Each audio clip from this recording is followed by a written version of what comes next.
pessoas que vão lidar, Senhor, com esse dinheiro, com dízimo e ofertas, ó Pai, para que eles possam ser usados aqui na Tua casa conforme a Tua vontade, Deus. Muito obrigada, Senhor, por essa oportunidade, porque é um privilégio nas nossas vidas. É no nome de Jesus que nós oramos e agradecemos. Amém.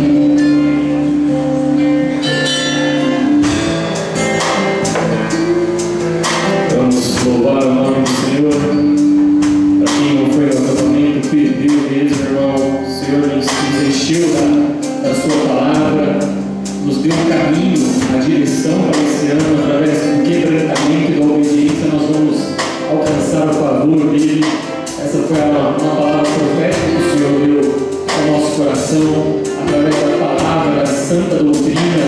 Nós cremos que nós podemos andar e voar nas asas do Espírito, amém?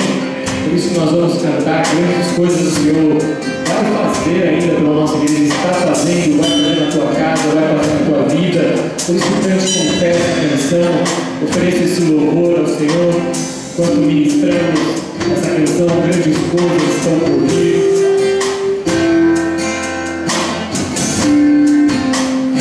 Tu és o Deus da terra, tu és o Deus do Senhor, és o Senhor da nação. Tu és a paz,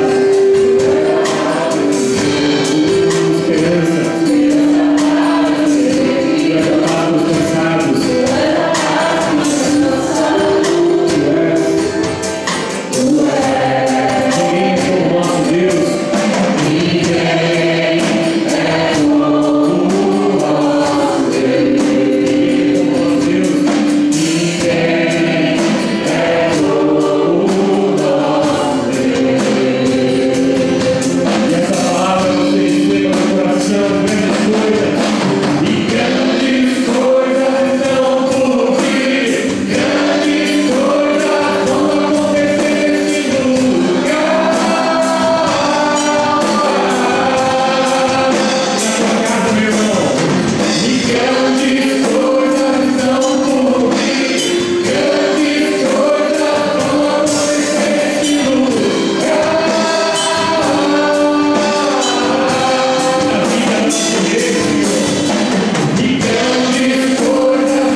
Por isso, Pai, nessa noite, Pai, declaramos com a nossa voz, Pai, nós vamos mergulhar, Pai, em águas profundas, Pai, pelo Teu santo nome, Jesus.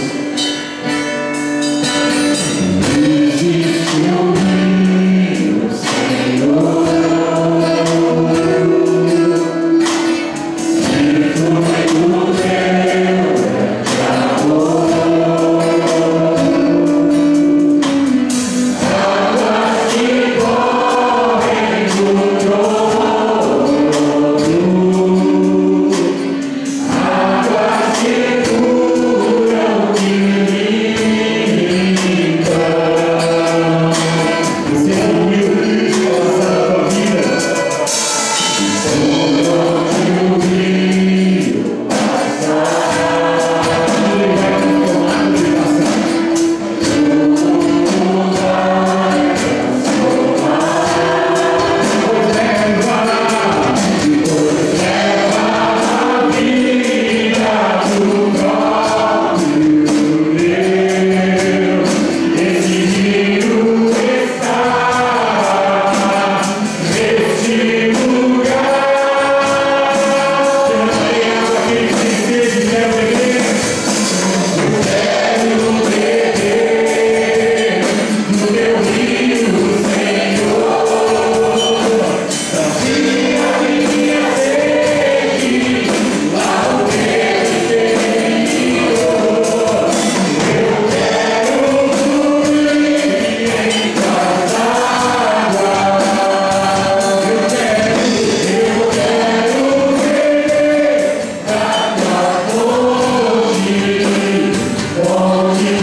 Por isso, Senhor, declaramos que queremos mergulhar no Teu Filho, Senhor.